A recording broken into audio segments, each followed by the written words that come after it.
हरे कृष्णा। तो आज श्रीमद् भगवद गीता के 18वें अध्याय का 36 नंबर श्लोक से लेकर चर्चा करेंगे।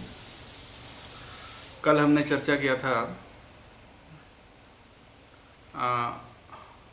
तीन प्रकार के धृति, तीन प्रकार की बुद्धि और तीन प्रकार के धृति। कुछ संक्षिप्त में याद है किसी को? तीन प्रकार की बुद्धि है, सात्विकी, राजसिक, तामसिक। तो सात्विकी बुद्धि है तो कर्तव्य क्या है, अकर्तव्य क्या है, प्रवृत्ति निवृत्ति क्या है, कार्य प्रवृत्ति च निवृत्ति च। तो इसको बंध मोक्ष, बंधन मोक्ष क्या है? तो विचार कर सकते, जो विचार कर सकता है, समझ सकता है, वो है सात्विक बुद्धि। राजसिक बुद्धि जो है इसी को कर्तव्य अकर्तव्य ये सब यथारूप से समझ नहीं पाते, यथारूप से नहीं समझ पाता है। वेरी गुड, सही बात है। और तामसिक बुद्धि जो है अधर्म को धर्म समझता है, हाँ, धर्म को अधर्म समझता है। वेरी गुड, बहुत अच्छा, बहुत बढ़िया, बहुत एकदम सब कुछ परफेक्ट याद है उनको। अधर्मम धर्म में दिया। इसको तामसिक। तो तमोगुण में अधर्म को धर्म समझते हैं, धर्म को अधर्म समझते हैं। रजोगुण में परफेक्टली नहीं समझ पाते हैं। क्यों? बुद्धि, क्योंकि उनकी जो इच्छा है ना, वो ज्ञान को ढक देता है। जब हमारे अंदर कोई चीज़ करने का बहुत स्ट्रांग डिज़ायर होता है, तो वो डिज़ायर क्या करता है, हमारे ज्ञान को मतलब ढक देता है। जैसे कभी हमको पता है कि ये चीज़ गलत है, लेकिन अगर वो चीज़ करने का बहुत तीव्र इच्छा है, तो फिर हमारा जो ज्ञान है वो इतना शुद्ध नहीं हो पाएगा। हम उसको कुछ ऐसा रीज़न हमको लगता है कि नहीं ये सही है तो इसलिए वो सही तरीके से नहीं समझ पाते हैं। गलत को भी हम गलत पूरी तरह से नहीं मानना चाहते, डिज़ायर के कारण। फिर उसके बाद धृति, सत्य की धृति जो है, बाकी लोग बताए। रणवीर कृष्ण प्रभु, तामसी धृति। हाँ, जो भी है, जो भी बताना है बताओ। तामसिक क्या राजसिक सब? तामसी में तो वही होता है भय, क्रोध, शोक। क्या? भय, क्रोध, शोक, तामसी धृति। उसके बाद फिर सुख बताया कि नहीं टाइप के सुख आज होने चाहिए। तामसिक विचार में भाई शोक और भय, शोक, क्रोध। क्रोध में मोह है, विषाद मोह से परे नहीं जाती ऐसी धृति। नहीं, उसमें और धृति में क्या संबंध? धृति का मतलब क्या होता है? धृति का मतलब होता है दृढ़ निश्चय। तो धृति और भय शोक में क्या संबंध है? मतलब उसमें तामसी में वो प्रवृत्ति होती है, तामसी धृति में। हाँ,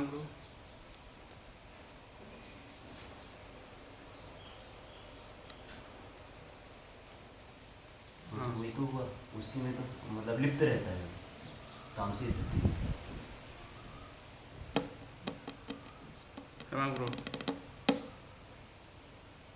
Determination is unbreakable, sustained and steadfastness by yoga practice. मैं क्या पूछ रहा हूँ?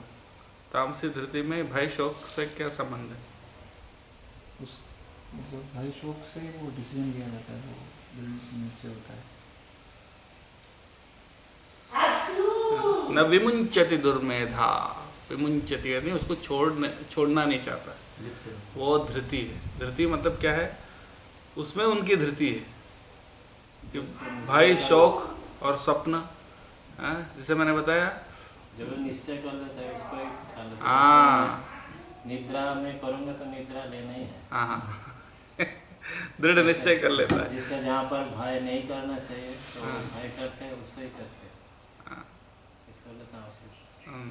कुंभकर्ण है ना, कुंभकर्ण को वो तो धृति है, मैं नहीं उठूंगा तो अगर कोई ज़बरदस्ती उठाए तो उसको मार डालेगा ऐसा। तो भाई शोक और नींद, इन चीज़ों में उसकी धृति है। विषाद, मद, इन चीज़ों में। और राजसिक धृति क्या है हेमा प्रभु? राजसिक धृति क्या है? Economic development, sense gratification. क्या? Economic development, sense gratification. धर्म, अर्थ और काम। धर्म और अर्थ और काम में उनकी धृति है। धर्म का मतलब यहाँ कौन सा धर्म? वर्णाश्रम धर्म, जिससे उनको अर्थ प्राप्त होती है। साधारण रूप से धर्म क्यों लोग फॉलो करते हैं? अर्थ के लिए, है कि नहीं? लेकिन भागवतम कहती है कि वो अर्थ के लिए नहीं होना चाहिए, लेकिन लोग धर्म का पालन अर्थ के लिए करते हैं ना। कोई अपना ऑक्यूपेशन क्यों करता है? ब्राह्मण भी अपना काम क्यों करता है? उसको भी दक्षिणा का इच्छा होती है कि नहीं? और क्षत्रिय भी कर वसूल करता है। ऐसा अर्थ के लिए वो अपना काम करते हैं, यानी धन के लिए ही अपना काम करते हैं ना। तो वो धर्म, मतलब वो धर्म की बात कर रहे हैं यहाँ, कोई परम धर्म की बात नहीं कर रहे हैं। जो ऑक्यूपेशन यहाँ पर, तो उसमें उसका धृति रहता है, धर्म, काम और अर्थ, इन चीज़ों में। और उसके बाद प्रसंग है ना, फलाकांक्षी, उनके प्रसंग, आसक्ति और फल की इच्छा, ये दो है। और सात्विक धृति हेमंत प्रभु? Sustained with steadfastness. आप अपने शब्दों में बताओ, don't just read the translation. आप क्या समझे?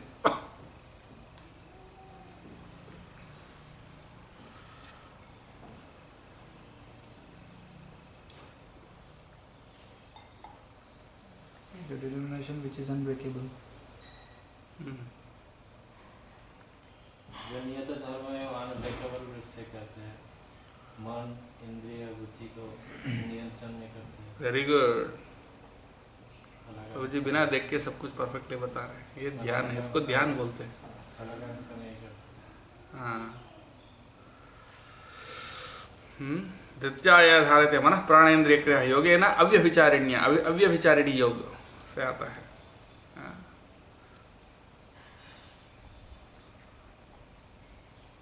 फिर आज 36 नंबर श्लोक से देखेंगे सुखम, 3 प्रकार का सुख। सुखम त्विदानीं त्रिविधम शृणु मे भरतर्षभ, अभ्यासाद् रमते यत्र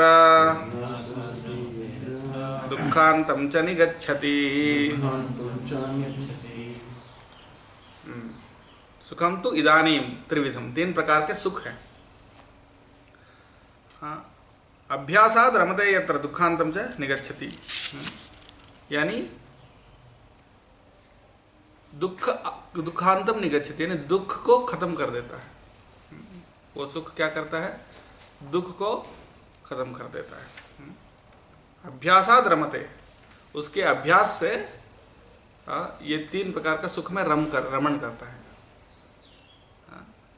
3 प्रकार का सुख का अभ्यास से मतलब एक एक जो प्रकार का सुख है उसमें अभ्यास होने से उसमें आनंद मिलता है और उससे उसका दुख का अंत भी होता है। 3 प्रकार का सुख है, वो बताएंगे ना आगे।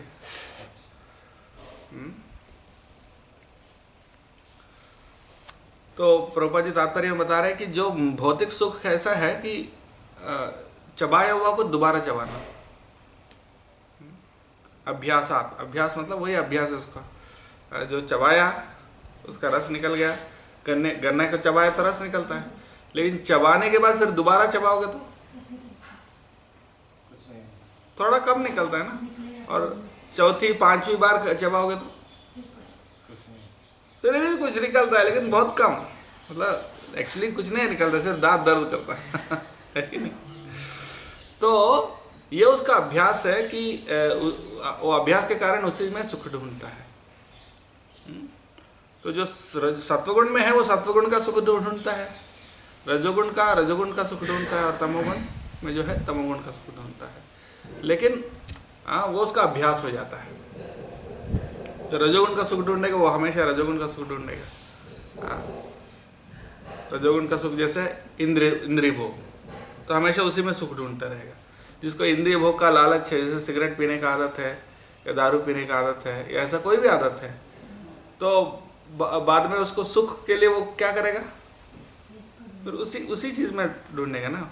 फिर ऐसा नहीं कि भागवत प्रवचन सुन के सुख प्राप्त करूंगा, ऐसा नहीं ढूंढेगा या हरिनाम संकीर्तन में सुख प्राप्त करूंगा, ऐसा नहीं सोचेगा।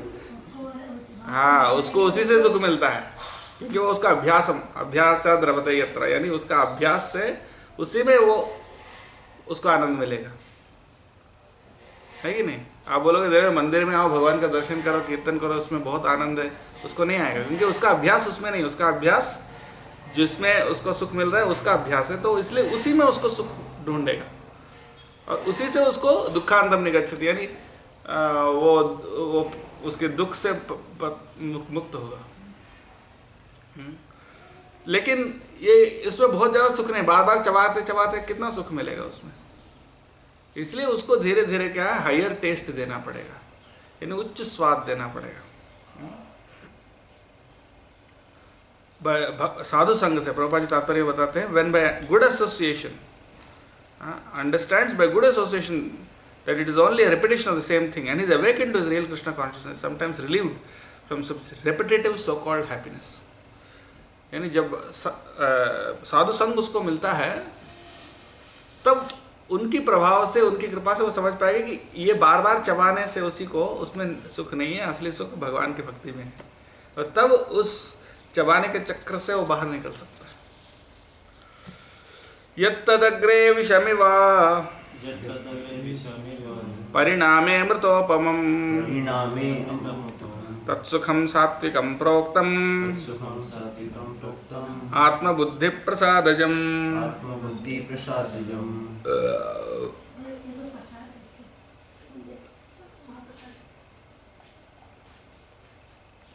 तो सात्विक सुख क्या है बता रहे हैं। यत्तदग्रे विषमेव, अग्रे विषमेव, यानी शुरुआत में वो विष जैसा लगता है। अग्रे यानी शुरुआत में, विषमेव विष जैसा लगता है, और लेकिन परिणाम है अमृतोपम, लेकिन बाद में क्या लगता है, अमृत लगता है। परिणाम है यानी उसका परिणाम अमृत जैसा रहता है, यानी शुरुआत में बहुत कड़वा रहता है, बाद में मीठा रहता है। ये जो सुख है, ये कौन सा सुख है, सात्विक सुख है। सत्वगुण का जो सुख है, तत्सुखम सात्विकम प्रोक्तम, उसको सात्विक सुख बोलते हैं। आत्मबुद्धि प्रसादजम, ये आत्मा और बुद्धि का सुख संतुष्टि से आता है।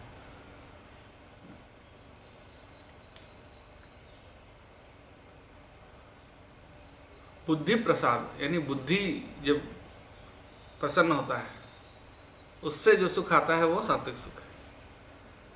आत्मा और बुद्धि जब प्रसन्न होता है ना, वो सात्विक सुख है। ये सुख की आत्मा से निकलते हैं, सुख जब टेस्ट करते हैं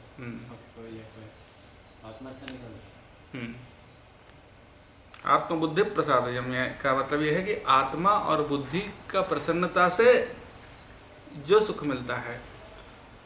हाँ, जैसे मान लीजिए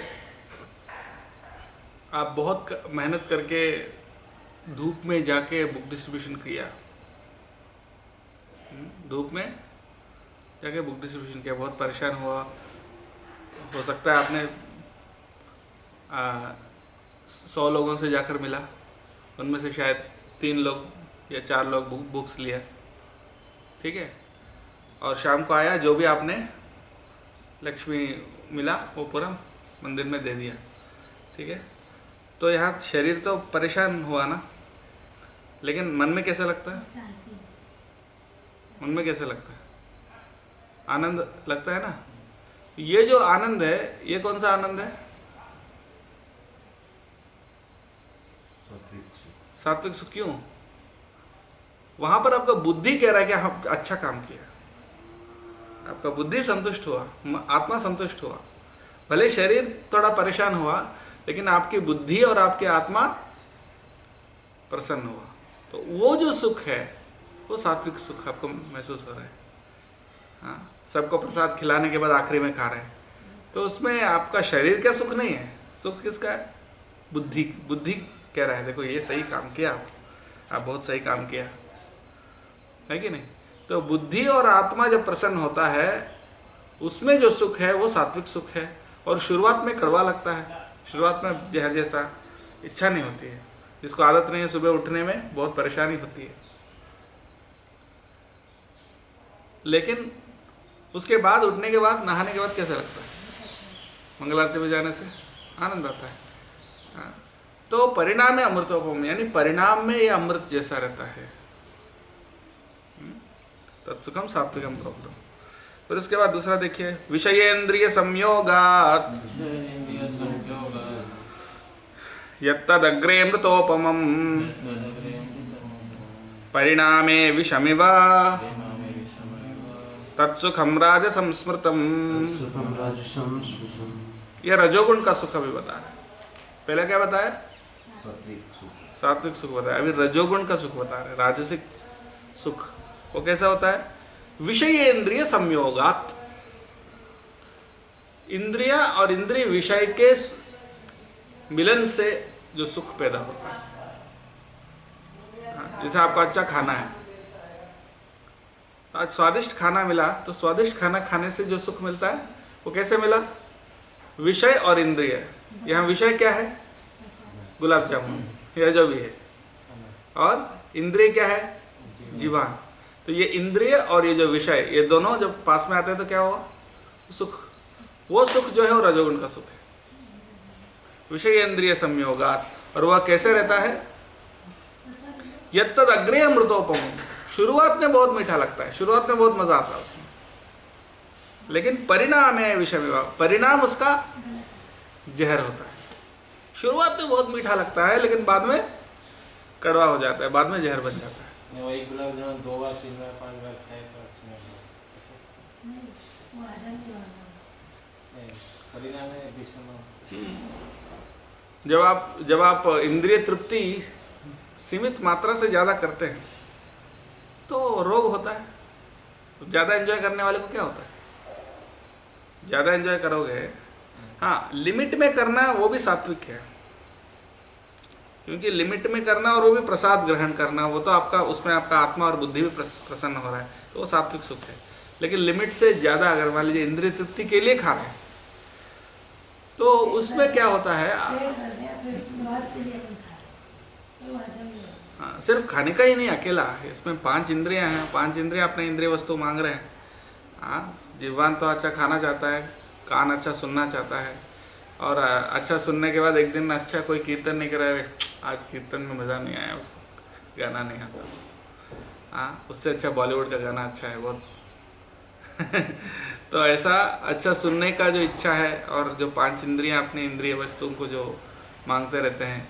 हाँ, आँख अच्छा सुंदर चीज़ देखना चाहता है, कोई सुंदर व्यक्ति है तो उसको देखना चाहता है ना, और कान अच्छी आवाज़ सुनना चाहता है, जीवान अच्छे स्वादिष्ट चखना चाहता है, और नाक अच्छा सुंदर खुशबू सूंघना चाहता है, और जो त्वचा है इंद्रिय भोग स्पर्श चाहता है। तो ये जो चीज़ें हैं, ये 5 इंद्रियों से इंद्रिय वस्तुओं का जब कांटेक्ट होता है, तो वो जो सुख है वो क्या है? राजसिक सुख है, रजोगुण का सुख है। जो शुरुआत में बहुत मीठा लगता है, लेकिन अंत में विष हो जाता है। तत्सुखम राजसम स्मृतम। सात्विक सुख को उल्टा है, वो पहले मीठा रहता है, और नहीं, पहले कड़वा रहता है, बाद में मीठा होता है। हाँ, समझ गए ना? प्रभुपाद जी तात्पर्य बोलते हैं, जब कोई लड़का और लड़की, यंग लड़का यंग लड़की पास में आपस एक साथ आते हैं, तो इंद्रियां बहुत अच्छा लगता है बात करने में, देखने में, टाइम स्पेंड करने में। लेकिन धीरे धीरे धीरे वो ज़्यादा से ज़्यादा वो सुख कितने साल रहता है? 1 साल 2 साल, उसके बाद उसके बाद वो विष जैसा हो जाता है। फिर बहुत सारे लड़ाई झगड़े, फिर डिवोर्स, नहीं तो बच्चे, फिर उनको पालो पोसो, सब कुछ, मतलब तो ये जो रजोगुण का सुख है। और अब बोलेंगे तमोगुण का सुख क्या है, ये देखिए। यदग्रे चानुबंधे च सुखम मोहनमात्मनः निद्रालस्य प्रमादोत्थम निद्रालस्य प्रमादोत्थम तत्तामसमुदाहृतम् समुदाहृतम् यद अग्रे च अनुबंधे च, शुरुआत में भी और बाद में भी सुखम मोहनमात्मनः, वो ऐसा सुख है जो आत्मा को मोहित करता है।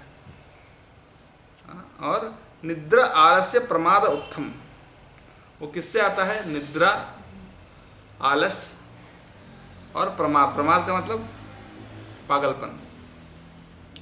पागलपन से में भी आनंद होता है। पागलपन में आनंद होता है क्या? पता नहीं। पागलपन में भी आनंद होता है। क्योंकि ऐसा इंग्लिश में कहावत है, इग्नोरेंस इज ब्लिस।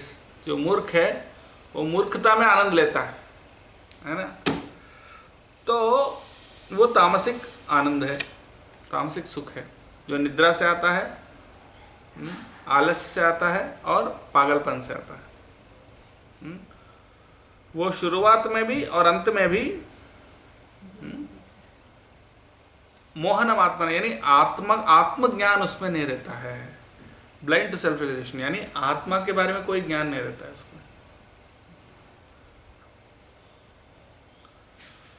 तो वो तामसिक सुख इतना अल्प है, इतना तुच्छ है, बहुत अल्प है, बहुत अल्प सुख है।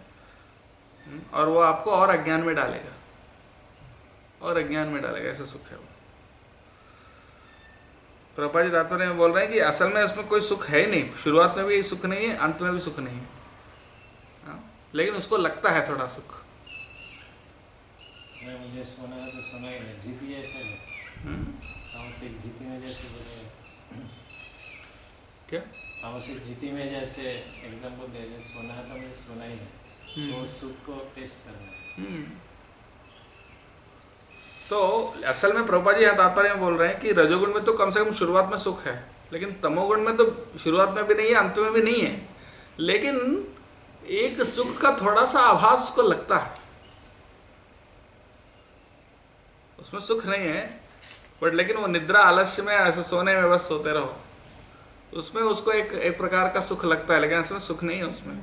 वो तो मतलब अज्ञान में डूब जाना है, लेकिन उसको थोड़ा सा ऐसा एक आभास होता है सुख का, शुरुआत में भी अंत में भी।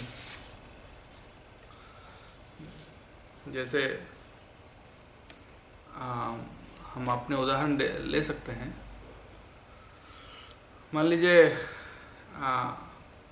हम प्रचार कर रहे हैं, प्रचार करने में भी ये 3 प्रकार का गुण हम देख सकते हैं। प्रचारक में भी 3 प्रकार का हो सकता है। शायद इस्कॉन का वर्जन गीता में तीन प्रकार का प्रचार, वो भी सात्विक, राजसिक, तामसिक, उसका भी श्लोक निकालना पड़ेगा। सात्विक प्रचार क्या होता है? जैसे अपने मतलब अपन जो इस्कॉन में अपन गीता जो रहती है वो अलग इसका वो रहता है। दूसरे में क्या अपने जो बोलचाल की भाषा में जो समझाते हैं तो वो लोग क्या उसमें ज़्यादा खुश होते हैं। जैसे इसमें इससे ज़्यादा नहीं, उसमें जो ज्ञान प्राप्त नहीं होता। जैसे बाहर जो भागवत जी प्रचार भागवत जी करते हैं तो स्टोरी सुनाते हैं, उसमें कुछ न कुछ जोड़ के अपने मन से, उसमें कोई सारांश मन से जोड़ के अपने को सुनाते हैं, तो वो लोग हाँ, वो तो तामसिक है, वो तामसिक है। हाँ, तो सात्विक प्रचार में क्या होता है? उसमें व्यक्ति ये सोचकर कि अपने कर्तव्य, प्रभुपाद जी के खुशी के लिए, भगवान की खुशी के लिए, ये मेरा कर्तव्य प्रभुपाद जी ने मुझे दिया है तो मुझे दूसरों को बांटना ज़रूरी है। तो ये सोच के जो प्रचार किया जाता है, जिसमें अपने गुरु और प्रभुपाद और भगवान को ग्लोरीफाई करने के लिए। रजोगुण में क्या होता है? ड्यूटी समझता है। रजोगुण में ड्यूटी समझता है, नहीं, वो सत्वगुण में है। ड्यूटी ये कहने मतलब प्रेशर है, करना पड़ेगा। नहीं, फोर्स से कर तो रहा है लेकिन किसी का नहीं, वो तमोगुण है। रजोगुण क्या है? रजोगुण का हमेशा मतलब, रजोगुण हमेशा याद रखो, रजोगुण में एक चीज़ हमेशा रहता है, स्ट्रॉन्ग डिज़ायर, एंजॉय करने की डिज़ायर होती है। देखो मैं प्रचार कर रहा हूँ, सब मेरे शिष्य बनेंगे, सब मुझे मानेंगे, सब मुझे मतलब सम्मान करेंगे, मुझे तारीफ करेंगे, मुझे हाँ मेरी कीर्ति प्रतिष्ठा बढ़ेगी, लोग मुझे दान दक्षिणा देंगे, हाँ तो इस तरह से मेरा नाम बढ़ेगा। हाँ ये जो है ये क्या है, रजोगुण का प्रचार। हाँ हमेशा जिसमें अपने आप को केंद्र बनाते हैं, जो जितने प्रचार किया है ये सब मेरे हैं ये सब मेरा साम्राज्य है और इसका मैं केंद्र हूँ। तो ये रजोगुण में है। और तमोगुण में है?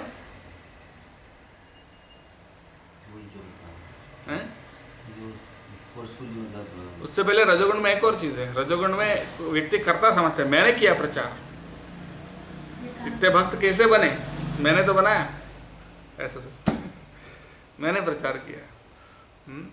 और अपने आप को करता समझता है। उसमें क्या होता है ना, कोई व्यक्ति उसका आश्रय लेता है, हाँ तो उसमें करता भाव आता है। इसीलिए ऐसा रजोगुण में जो प्रचार करते हैं ना, 90% उनका फॉल डाउन हो जाता है। क्यों? क्योंकि जब प्रचारक अपने आप को करता समझता है तो उसके अंदर भोग वांछा हो जाता है, भोग करने की इच्छा। अगर कोई मान लीजिए यंग माता जी कोई आती है, प्रभु जी मेरे जीवन में बहुत परेशानी है, मेरे हस्बैंड मुझे अच्छा से देखभाल नहीं कर रहे हैं, मेरे हस्बैंड बहुत टॉर्चर करते हैं मुझे, आपका सुनने से मुझे बहुत अच्छा लगता है और आपका आश्रय में मुझे बहुत आनंद आता है और मेरी परेशानी कम होती है। ऐसा करके वो इमोशनली आप पे डिपेंड करने का कोशिश करते हैं। स्वाभाविक है। स्पेशली जो लेडीज़ होते हैं, यंग लेडीज़ जो होते हैं, उनको भी कोई शेल्टर चाहिए, शेल्टर ढूंढते हैं। और जब आप सोचते हो कि हाँ मैं शेल्टर देने वाला हूँ, हाँ ठीक है मैं शेल्टर दूंगा, हाँ तो फिर क्या होगा? भागवतम में लिखा है, अगर कोई भी स्त्री अगर सेवा करने आती है तो आप समझो वो कुछ भी नहीं है, वो सिर्फ अंधा कुआं है जो ऊपर से घास से ढका हुआ। उसके अंदर गिरोगे तो 100% मृत्यु गारंटी, कोई आवाज़ भी नहीं सुनाई देगा बाहर। ये बोलते हैं, जयद्वैत महाराज कहते हैं कि उन्होंने कितने साल हो गए उनको इस्कॉन में मालूम है? कम से कम 45 साल हो गया होगा। जयद्वैत स्वामी महाराज जो प्रभुपाद जी के सारे ग्रंथों को एडिट किए हैं, बीवीटी के, उन्होंने दीक्षा गुरु है, लेकिन अभी तक किसी को दीक्षा नहीं दी, सिर्फ एक दो छोड़ के। तो वो कहते हैं कि मैंने इतने सालों में कभी भी कोई माता जी से सेवा नहीं ली, कोई भी माता जी से सेवा नहीं ली। वो अगर कोई कुछ देती हैं, कोई सेवा, वो एग्जाम्पल भी दिए थे। एक माता जी उनके लिए मिठाई बना के लाई,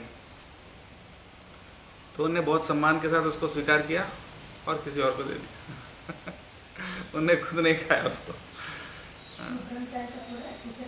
हाँ आप पूछ सकते हैं, अरे वो तो ठीक है, वो माता जी है, वो भी वैष्णवी है, हाँ तो वैष्णवी अगर प्रेम से दे रही हैं तो लेने में क्या बुराई है। लेकिन वो मतलब समझ रहे हैं कि एक्चुअली उनके अंदर भोग, हमारे अंदर भोग का जो क्या बोलते हैं टेंडेंसी बहुत सूक्ष्म है। हाँ तो इसलिए जो रियल मतलब मैच्योर डिवोटीज है ना, वो कभी भी रिस्क नहीं लेते हैं। ऐसा नहीं कि उनका फॉल डाउन हो जाएगा, ऐसा नहीं फॉल डाउन हो जाएगा, लेकिन वो केयरफुल रहते हैं बस। हाँ इसलिए ओवर कॉन्फिडेंस अच्छा नहीं भक्ति में। हाँ मेरे अंदर ऐसा कुछ नहीं है, मेरे अंदर मेरा इंटेंशन प्योर है, चलो आज प्योर है, लेकिन कल कुछ भी हो सकता है। क्या आपका मन को आप पूरा ट्रस्ट कर सकते हो? नहीं कर सकते। इसलिए पहले से बहुत एग्जैक्टली किस क्षण वो आएगा आपको कोई बता के आएगा क्या? नहीं। तो इसलिए we should be extra careful from the beginning. तो रजोगुण का सुख में ये रहता है कि मैं शेल्टर दे रहा हूँ। अगर तो अगर हम शेल्टर देने वाले नहीं है ये समझ जाते हैं, तो हम वैसा नहीं कर सकते। हम जितना हमारी कैपेसिटी है और जितना ऑथराइज्ड है उतना हम प्रीचिंग कर सकते हैं। इतना ऑथराइज्ड नहीं है वो प्रीचिंग नहीं करना।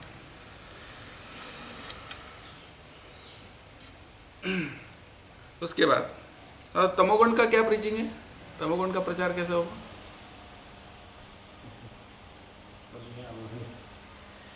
सिद्धांति गलत हो जाएगा, मैं ही भगवान हूँ। लेकिन वो इस्कॉन में नहीं कर सकते हैं। लेकिन इस्कॉन में तमोगुण का मतलब एक अलग क्या बोलते हैं उसको, अलग धारा में चले जाना, ये भी हो सकता है ऋत्विकवाद। सब लोग प्रचार में जा रहा है तो मुझे भी जाना चाहिए। नहीं कंपटीशन जो है वो रजोगुण में होता है। कंपटीशन इच्छा से जा रहे हो, उनका इच्छा नहीं है फिर भी सब लोग प्रचार में जा रहे हैं तो मुझे भी जाना चाहिए। भाई से डर के मारे, अरे नहीं करूँगा तो मुझे मंदिर से निकाल देंगे, या डर के मारे, हमारे को नहीं कैसा है। हाँ डर के मारे भाई से, वो तो तमोगुण है। और या फिर वो पूरा सिद्धांत को ही बदल दिया, कुछ ऐसा गलत बोल दिया ऐसा कोई दूसरा फिलॉसफी दे दी, तो वो तो तमोगुण है। उसके बाद देखिए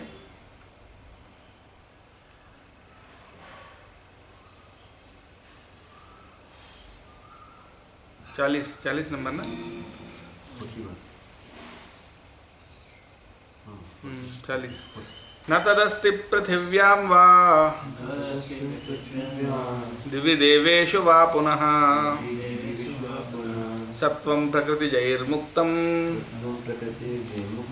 यदेभिः स्यात् त्रिभिर्गुणैः यदेभिः स्यात् त्रिभिर्गुणैः न तदस्ति पृथिव्यां वा दिवि देवेषु वा पुनः। Excuse me. तो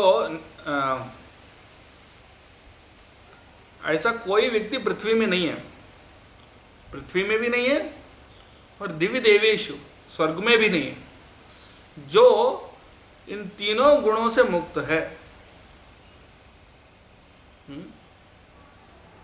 तीन प्रकार के स्वरूप हो गए, तीन प्रकार क्या गुण बन गए, गुण त्रिभिर गुण ही, तीन प्रकार का जो गुण है, ये गुण से प्रभावित जो नहीं है, ऐसा तीनों इस लोक में भी नहीं, पृथ्वी में भी नहीं है, स्वर्ग लोक में भी नहीं है, ऐसा बोल रहे।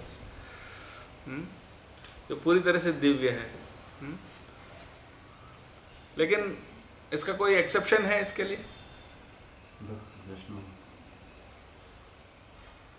वैष्णव, हाँ, लेकिन वैष्णव भी कितने लेवल का वैष्णव है, भी तो सवाल है ना। वैष्णव भी अगर आप बोलोगे तो पूरी तरह से अगर सत्वगुण से भी मुक्त है, तीनों गुणों से मुक्त है, ऐसा दिव्य वैष्णव मिलना भी इतना आसान नहीं है कि नहीं?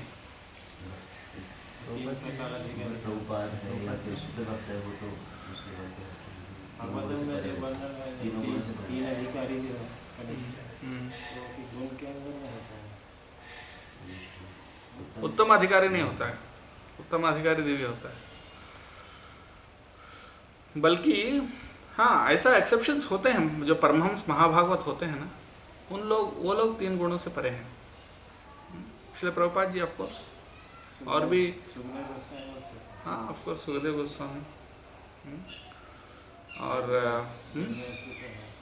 वेदव्यास जी, ऐसा बहुत सारे, ये लोग तो अवतार हैं, ये तो ऐसा बहुत ऐसा है। लेकिन ये एक्चुअली क्योंकि ये फिर इसमें क्यों रहते हैं? यहाँ तो फिर लिखा है कि इस धरती में कोई ऐसा है ही नहीं और स्वर्गलोक में भी नहीं है। न तदस्ति पृथिव्याम वा, ये पृथ्वी में ऐसा कोई है ही नहीं, ऐसा क्यों बोल रहा है? There is no being existing. लेकिन वो उनको इफेक्ट नहीं करते, वो उनसे परे हो जाते हैं, है तो क्योंकि वो विशेष करके वहाँ से भेजे गए, इसलिए वो आध्यात्मिक जगत से आए, वो इधर का नहीं है। जैसे उदाहरण के लिए अगर मान लीजिए कोई जेल में जो भी है सब कैदी है कि नहीं, लेकिन कोई उनको सुधारने के लिए कोई बाहर से आया, वो भी कुछ देर के लिए जेल में है, लेकिन आप ये नहीं बोल सकते हैं कि वो भी जेल में है इसलिए वो भी दोषी है। नहीं, वो बाहर से आया आपको उद्धार करने के लिए।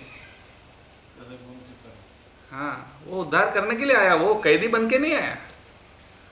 तो वो ऐसा होते हैं कि भगवान या भगवान के भेजे हुए जो कुछ प्रतिनिधि होते हैं वो एक्चुअली इधर के नहीं, वो बाहर के हैं, लेकिन उनको स्पेशली भेजा गया है इसीलिए ताकि बद्ध जीवों को उद्धार कर सकें। तो यद्यपि वो हमको लगता है कि वो भी हमारे जैसे पैदा हुआ, वो भी हमारे जैसे बड़ा हुआ, वो भी खाते हैं, हम भी खाते हैं, हाँ, लेकिन नहीं, वो एक्चुअली यद्यपि ऐसा लगता है कि आपको कि वो जेल में है, मतलब भौतिक जगत में है, लेकिन वो नहीं है इधर का। हाँ, तो बाहर का है, तो वो इसमें आता ही नहीं ना, वो तो बाहर का है असल में। तो लेकिन जो इधर के हैं वो तो सब 3 गुणों से प्रभावित है। ऐसा ब्राह्मण क्षत्रिय विशाम शूद्राणाम च परंतपा कर्माणि प्रविभक्तानि स्वभाव प्रभवैर्गुणैः। हाँ, तो फिर वो 3 गुणों का प्रभाव कैसे होता है फिर अब बता रहे हैं। हाँ, और 4 वर्णों में होता है। तो स्वभाव प्रभवैर गुणे, स्वभाव से आया हुआ, स्वभाव के गुणों,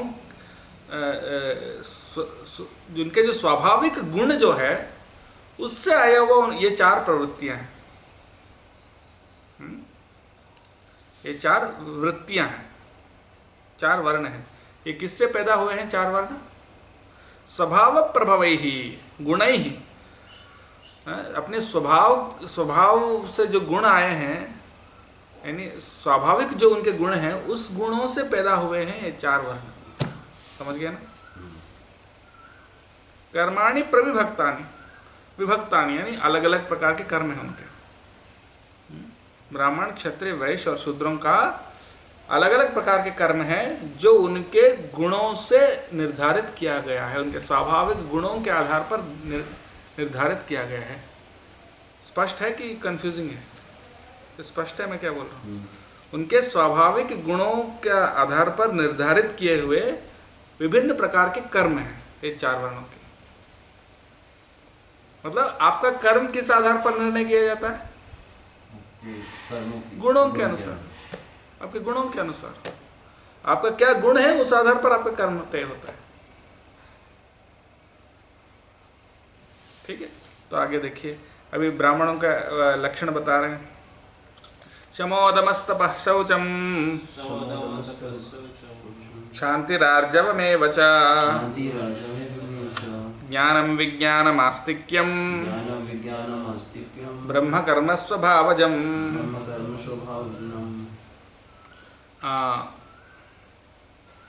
जैसे आजकल क्या ऐसा होता है, उनके गुणों के अनुसार कर्म तय होता है? नहीं, उनके गुणों के अनुसार कर्म नहीं करते हैं लोग आजकल। हाँ, उसने इंजीनियरिंग पास किया या मेडिकल पास किया तो डॉक्टर है, मेडिकल पास किया तो डॉक्टर है, इंजीनियरिंग पास किया तो इंजीनियर है, लेकिन उसके अंदर गुण क्या है वो कोई विचार नहीं करता है कि नहीं? वो कोई टीचर है, बीएससी कर लिया तो टीचर है, टीचर के अंदर क्या गुण होना चाहिए? टीचर के अंदर सबसे पहले ज्ञान विज्ञान और खुद अपने जीवन में अमल करना, ये सब कोई देखता नहीं। वो टीचर है, बाहर जाके दारू पी के आ रहा है, वो टीचर है। सब बेकार का गंदा काम सब कर रहा है, वो टीचर है। वो क्या टीचिंग करेगा? हाँ, और कोई डॉक्टर है, वो मरीज के बारे में कोई उसका मेडिकल के बारे में असल में कुछ ज्ञान नहीं है उसको, और पेशेंट के शरीर में कैंची रख के भूल जाता है, ये भी डॉक्टर है। और इंजीनियर ऐसा वेज बनाता है कि कुछ साल में वो गिर जाता है। क्यों? क्योंकि ये गुणों के आधार पर कर्म नहीं तय किया गया है। लेकिन वैदिक वर्णाश्रम धर्म में क्या होता है, उसका गुण पहले देखते थे। जो गुरुकुल में पहले उसका गुण देखते थे कि इसका गुण क्या है, फिर उस गुण के अनुसार उसको ट्रेनिंग देते थे। किसी के अंदर ब्राह्मण का गुण दिखता है तो उसको ब्राह्मण का ट्रेनिंग देते थे। और उसी तरह से किसी को अगर कोई भी जो वैश्य हो, क्षत्रिय हो, उसका जो गुण पहले परीक्षा करते थे, पहले 8 साल तक उसके बाद उस हिसाब से उनको ट्रेनिंग देते थे। 8 साल तक।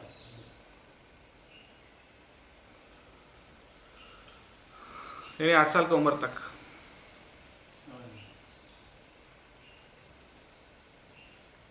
उसके बाद यहाँ क्या बता रहे, शमो दमस तपः शौचम, ये ब्रह्म कर्म स्वभाव है। हाँ, ये ब्राह्मण का जो कर्म है वो इसमें ये 9 गुण बताए गए हैं। ब्राह्मण के 9 गुण कौन से? शमो यानी माइंड कंट्रोल, दमः यानी सेंस कंट्रोल, शमो मतलब क्या है? बाहरी इंद्रिय, हाँ, शांति प्रियता, बाहरी इंद्रिय का संयम। शमो मतलब नहीं, इंद्रिय संयम नहीं। शमो का मतलब क्या है हेमंत प्रभु? पीसफुलनेस होता है। हाँ, वो तो ऐसा ट्रांसलेशन है, लेकिन उसका कई जगह आता है ये शब्द शमो। शमो का सिंपल मीनिंग है माइंड कंट्रोल। पीसफुलनेस का मतलब क्या है? मन जब कंट्रोल में है तभी तो पीसफुल रहोगे ना। माइंड यहाँ पर पीसफुलनेस इसलिए प्रभुपाद जी ने ऐसा अर्थ दिया क्योंकि शमो का मतलब है मन कंट्रोल, मन को कंट्रोल कर पाना, मन को कंट्रोल कर पाना। और दमो मतलब इंद्रियों को कंट्रोल कर पाना। क्या है शमो दमो मतलब? माइंड के लिए शमो क्षमा और इंद्रियों के लिए दम। दमन का। शमो दमः। फिर तपः, तपः यानी तपस्या। शौचम यानी पवित्रता, स्वच्छता, बाहर और अंदर भी, मन का भी स्वच्छता और बाहर का भी स्वच्छता। ये तो भक्ति के 4 पिलर हैं। यार अगर आपका मन में कोई काम वासना आ गया तो क्या है? मन स्वच्छ नहीं है, मन गंदा हो गया।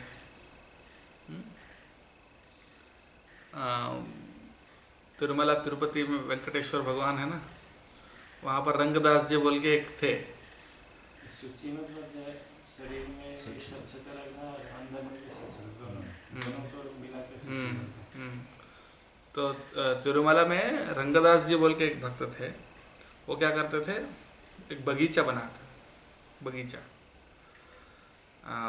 फूल का बगीचा, उसमें रोज़ फूल से भगवान का सेवा करते थे बहुत साल। तो एक दिन क्या हुआ, वहाँ देखा कि कोई गंधर्व उनके पत्नियों के साथ एंजॉय कर रहे हैं वहाँ के। तो उसको देख के इनके मन में क्या हुआ, काम वासना उत्पन्न हुआ।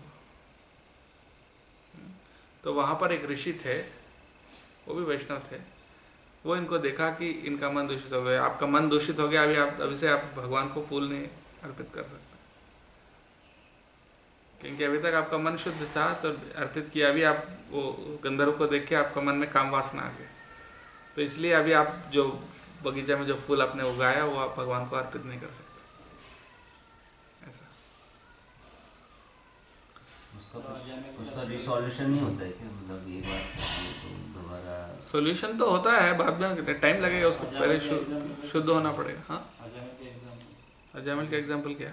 वन में वो तो ब्राह्मण ही थे, तो वन में भगवान के लिए फूल पत्र सब लेके गए, तो शूद्र को देखते हुए पूरा लिप्त हो वो गया। तो पता नहीं हो गया है, लेकिन मैं क्या बोल रहा हूँ यहाँ पर, पहले तो असूचित हो गया। हाँ वो तो पूरा ही खत्म हो गया उनका। मेरा क्वेश्चन, लेकिन यहाँ पर ये बता रहे हैं कि अगर आपका मन शुद्ध नहीं है तो आप भगवान की पूजा करने के लिए, अगर मान लीजिए आपके अंदर काम वासना भरा हुआ है, कोई लड़की के बारे में सोच रहे हैं, आप जाके आरती कर सकते हैं भगवान को? नहीं, पहले मन को शुद्ध करना पड़ेगा। और एक एग्जाम्पल जैसे जो राजभोग के समय जो पुजारी लोग, उस समय पर आप एक काम कर सकते हैं, उस समय पर आप भगवान का नाम ले सकते हैं। जब काम वासना आता है तब मंत्र चलेगा, मंत्र ले सकते हैं, भगवान का नाम ले सकते हैं, लेकिन विग्रह की पूजा नहीं कर सकते। और भी एग्जाम्पल पंचरत्न। पुजारी लोग राजभोग का बहुत सारे थाली देखते हैं, खीर मिठाई वगैरह बहुत कुछ बना है, तो पहले नज़र से देखते हैं, ये एक बहुत अच्छा है।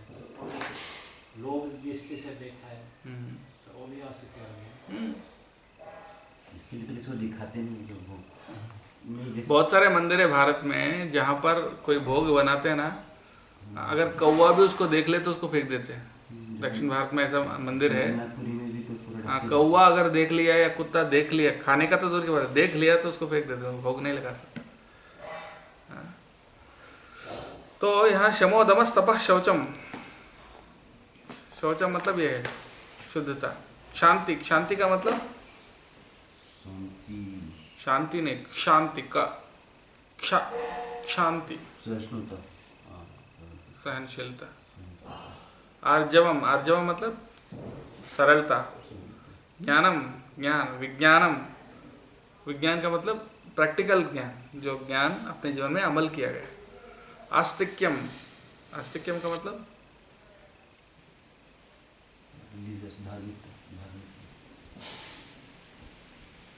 आस्तिक्यम का मतलब विश्वास, दृढ़ विश्वास।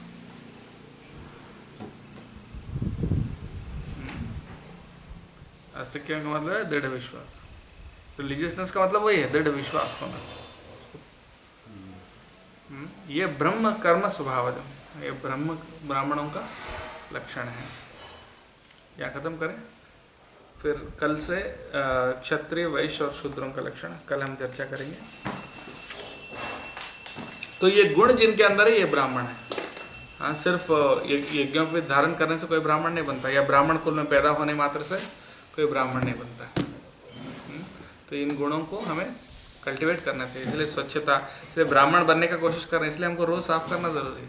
रोज़ साफ रहना चाहिए, दिन में 2 बार नहाना, कम से कम 2 बार नहाना, और साफ कपड़े पहनना और साफ रहना, हर चीज़ में स्वच्छता। मन में भी साफ, विचारों को साफ रखना। और उसके बाद मन को कंट्रोल करना, ऐसा नहीं कि मन में कुछ भी ख्याल आ जाए।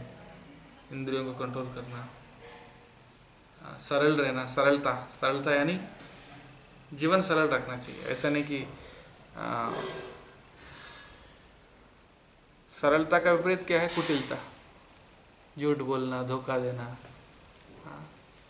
और ये कुटिलता का लक्षण है।